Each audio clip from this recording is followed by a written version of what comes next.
Hello, and welcome to episode 185 of Outnumbered the podcast. In today's episode, we're interviewing Cindi Bailey about her experience with divorce.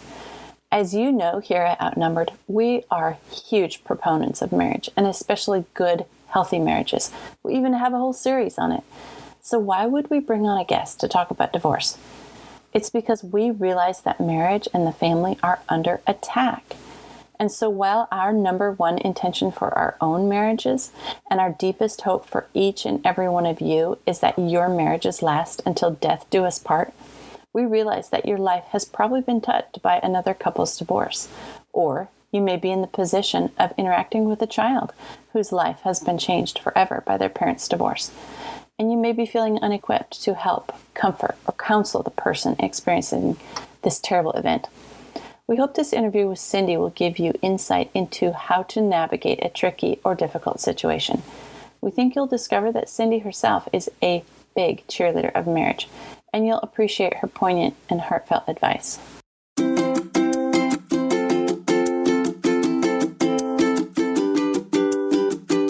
Hello, and welcome to Outnumbered the podcast. I'm Audrey. And I'm Bonnie. We are experienced moms to a combined total of 19 children.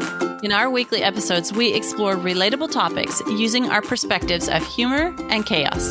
Tune in for advice and encouragement to gain more joy in your parenting journey.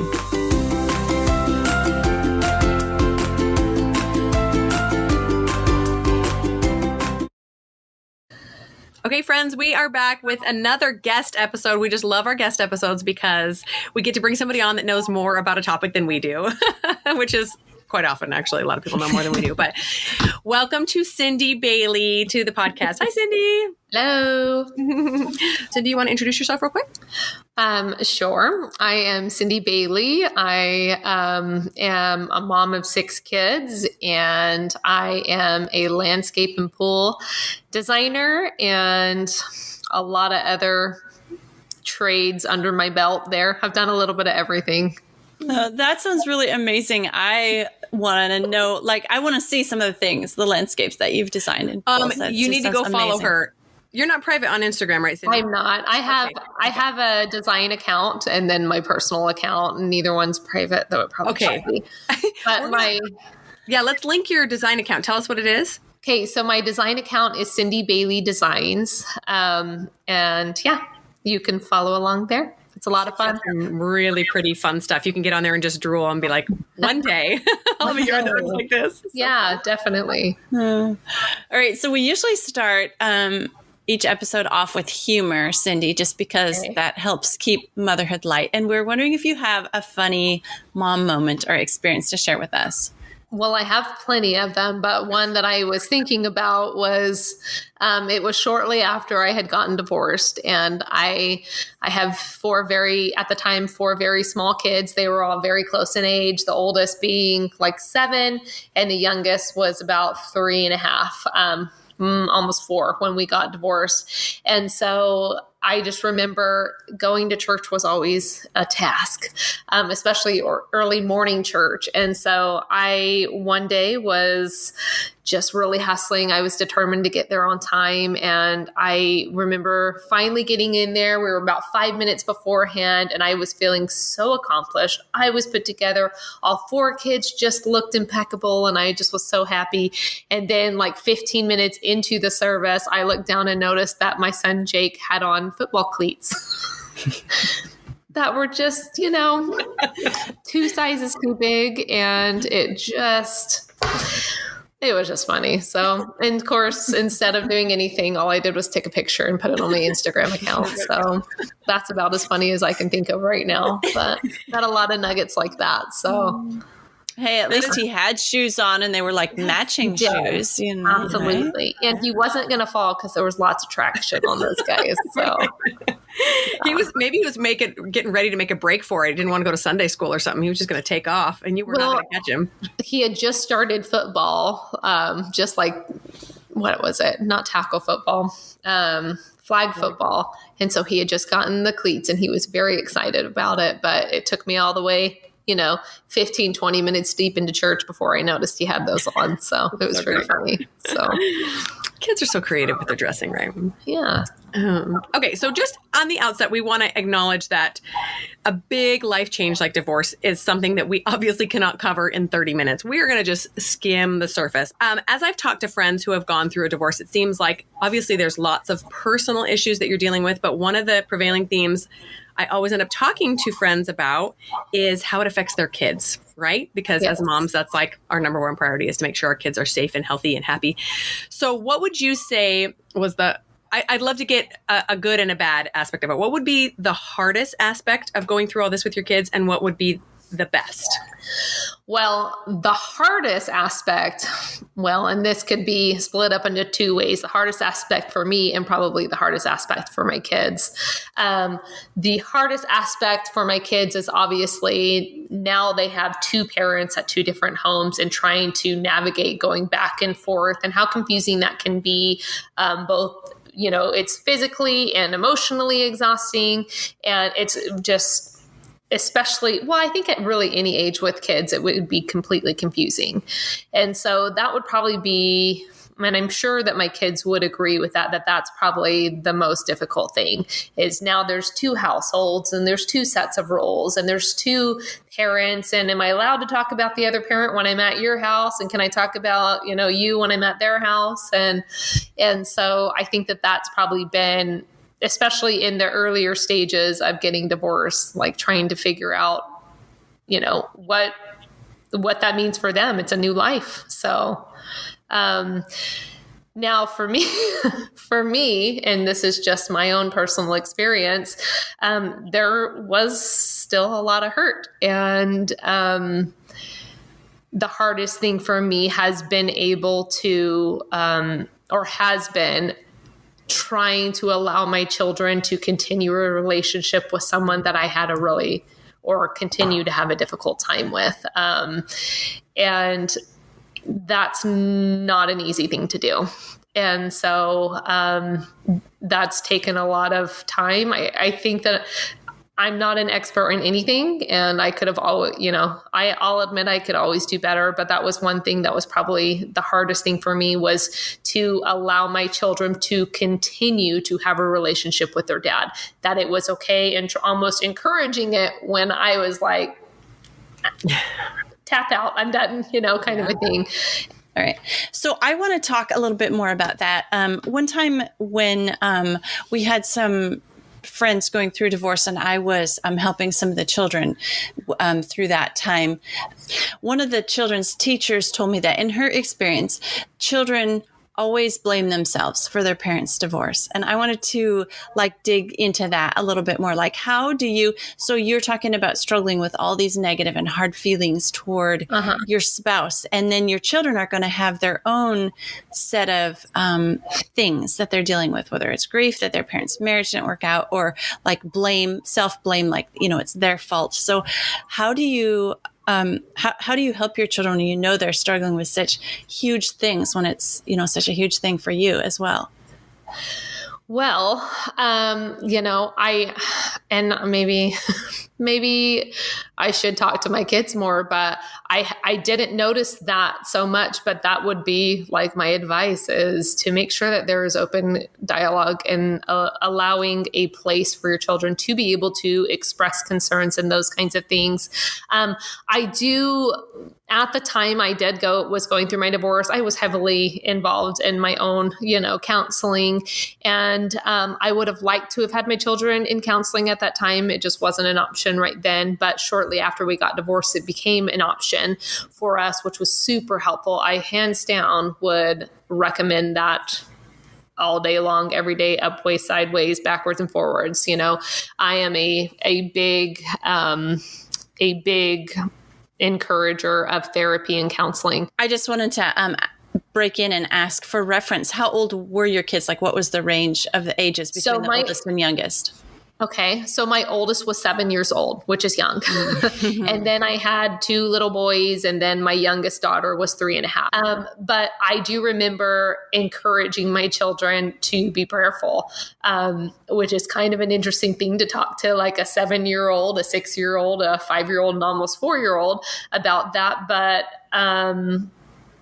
that was one thing that we always talked about, was being, if you're ever having a hard time, you can call on Heavenly Father and, pray to him and ask for help to feel at least better or to not feel so sad. And yeah. And in a day and age when it seems like we're all encouraged to just protect our children as much as humanly possible.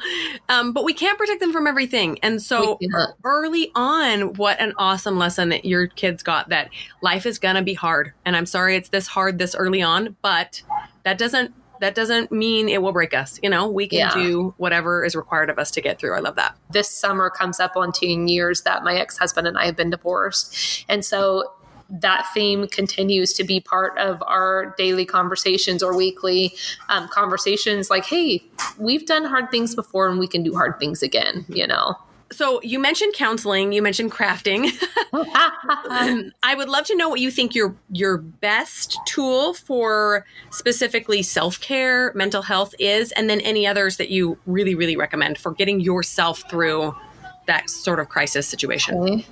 Hands down, counseling. But as I started to pursue counseling, it took me a very long time to find the right fit. And I just want to kind of stress that just because you go to counseling, when you go to counseling, it is not like a very immediate fix. It takes time to kind of build up that knowledge and that kind of trust and that rapport with your counselor. And it was phenomenal.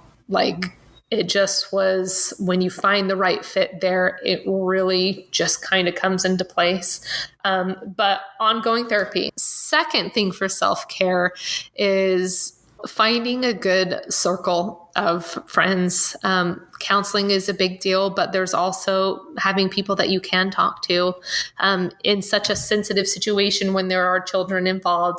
There was one thing I never wanted to be the reason why my children weren't allowed to have a relationship with their dad. Never. And that will never, no matter what happens or, what he does or what I do, I never want to be the reason why they can't have a relationship. It's their dad. They love him no matter who he is or what he does. They're always going to love their dad and they should be allowed to do so. But there's also this element of needing to be able to talk about it and be validated. I'm going to get emotional. There are people that were in my life at that time that I would not have been able to navigate, the divorce or even the single 80 years without them. Sorry. To me, there were angels here on earth here to support me, and it was a blessing. Sorry. So that to me is very important, to make sure that you surround yourself and your children with people who are going to help you, and also allow your children to continue to have a relationship with their parent, because that is what is important. They should be allowed to have an equal relationship with both sides of the story. It's not their fault. Don't make it their fault that you guys got divorced. Allow them to continue to have a relationship with both sides, even though it can sometimes be really hard. Well, thank you for sharing that and your vulnerability, because I've had the unique experience of being a friend to somebody who's going through a divorce for the past 2 years. And I've felt kind of like a little helpless. Like the only thing I can do is just be a friend and offer encouragement and positivity and point my friend to the Lord. And it just is kind of neat to hear you say that. There's that's so meaningful. Like I don't have any experience or any advice to offer my friend, just friendship. And it's kind of special to hear you say that that's enough. Well, Audrey, in all honesty, there's really not anything anyone can do. It's just something that you have to kind of journey through. There's not a right or a wrong way to do it, but knowing that you have somebody there that you can talk to and that is willing to do something or to love you and love your children, that's all anyone in that situation really needs, because you can't solve the problems. You can't make any of it better. You can't make the situation be breezier. It really is about just being willing to be there. And I feel fortunate to have that. And I'm sure your friend feels the same thing, even though it seems like you're not able to do anything. Okay. So one last question we have for you. What would you tell a mom with really young children like you had going through a divorce? Like, would you have a piece of advice for them that would just kind of make it easier than it was for you or easier than it was for your kids? I would just say you need to allow yourself to grieve the loss of a marriage, because a loss of a marriage is very much like a loss of a loved one. It's a death of something. It was a death of this idea I had of what the rest of my life would entail. It's the death of, this family that I thought I was creating. And I think when we shove down those kinds of emotions, they don't go anywhere. They stay right there, and they can come up in ways to kind of surprise you or bite you in the butt. So I definitely think that allowing time to grieve is super necessary. The other thing, and probably most important at all, I have been approached multiple times by people who've come out of the woodwork since I've been divorced, asking me for advice on divorce. And the very first thing that I've always told them is I have no intention of being an advocate for divorce. None at all. The best situation for you and your family is if you guys can work it out. Because getting a divorce solves one problem and creates a million more. And so I would be very cautious in making that decision and really, really deep dive and make sure that that's what you really want to do. Because marriage is hard. Even a great marriage is hard. Marriage is something that two people have to actively work towards. And I understand that there's times when, one party doesn't want to work on it anymore, or, decides to make choices that prevent you from having this team. But I never want to be the poster child for divorce. That's not anything I ever wanted in my life. And so I was always very cautious about, like, hey, the best thing you could do is try to work. If there's a sliver of a chance, if there's a sliver of hope, go to therapy, work on it, try to get it figured out. Mm-hmm. Because there is nothing pleasant about it. Getting divorced, it's very hard. Even if you're like, you come to the decision amicably and then you start the divorce process, and man, those lawyers really kind of fuel that. This division of assets is what it becomes. And your kids oftentimes become in the crossfire of dividing those assets. The kids themselves become part of assets, because if you have your kids for X amount of hours, then this person has to pay this person for those X amount of hours. And then it just becomes this numbers game. And kids oftentimes get very lost in the shuffle. And it's a very, very difficult time for all. And so my biggest thing that I just, first and foremost, if there is any hope to save your marriage, do everything you can to do so, because this is not a fun lifestyle. Being divorced, going through divorce, and then being a single mom is so hard. Mm-hmm. I was kind of, in kind of preparation for this, I told you guys I did like a deep dive on my Instagram, and just because I post a lot, because I think because I was lonely and I was desperately, my whole family lived, in another state. I've never lived by my family as an adult. And so I would Instagram all the things and all the chaos things so that my parents would know that I was okay. And that they wouldn't worry about me as much. And then if I hadn't posted anything, my mom would be like, are you okay? And I'm like, no, I'm not okay. I'm not okay. Even when I posted that yesterday, but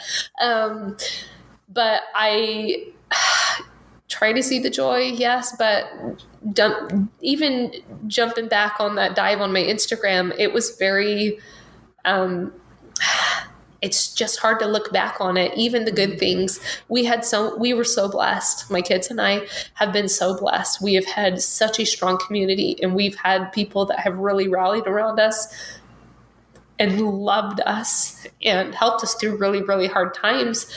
But it's also just like, it's really cringy to like look back and, the immaturity, there's immature parts. And there's really, really sad parts in there too that I was reminded of. And I don't like looking back on those times because I was tired and I was overwhelmed and I didn't feel like I was able to really be the kind of mom I wanted to be during that time.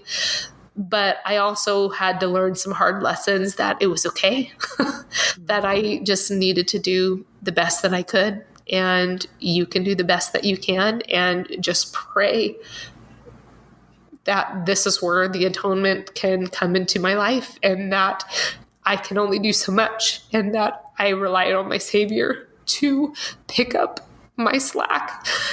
And I'm very emotional. I mentioned earlier that my dad had passed away when I was 7 years old. I've never felt such a thinning of the veil than I did during that time. And I firmly believe that there's people that walk among us, that are angels in our life, but I truly believe in those ancestors and family members that have passed on before us that can come in and really help, whether it's comfort and protect. I had lots of blessings during that time and people who didn't know anything about my dad but would give me a blessing and talk about how my dad Jeff was there, walking the halls at night, guarding my family as we slept. And there was just a lot of really tender mercies that I experienced during that time, and feeling my dad, who had died 30 years ago, feeling him so closely. And it was truly a blessing and a very special time in my life. Being able to get to know him on the other side of the veil was a very special thing for me. I got off on such a tangent. I apologize, but these are my thoughts. I'm so glad you shared them. And I just wanted to point out two things that I heard from your story. And one was that it's okay to be sad. It's okay to realize that, like you say, you go down your history and you realize that was a dark time and it was so hard. And yet the sun comes out, you get to a point in your life where it's no longer this brooding cloud over you all the time. And then you're able to show up for other people, and Absolutely. You can be an angel for someone else, like you said you saw in your own life. Well, and the other thing too is just expect yourself to make mistakes, because you're going to, and don't dwell on those mistakes. I mean, we learn from mistakes and we grow, and, we just try to be a little bit better the next day. Mm-hmm. And I made lots of mistakes. I continue to make lots of mistakes, but I definitely made a lot of mistakes during that time for sure. So give yourself grace. Welcome to the club, right? Of mistake making. Here we are. Well, Cindi, thank you so much for showing up and for showing such a hard part of your life to us. We really appreciate you. Oh, thanks. Happy to be here. All right. Take care, friends. We'll talk next week. Bye. Bye. Thanks for listening, friends. Click the link in the show notes to subscribe to our email and never miss another episode. Show us some love by leaving a review on iTunes or sharing the podcast with a friend. Thanks for all your support. We'll talk to you next week.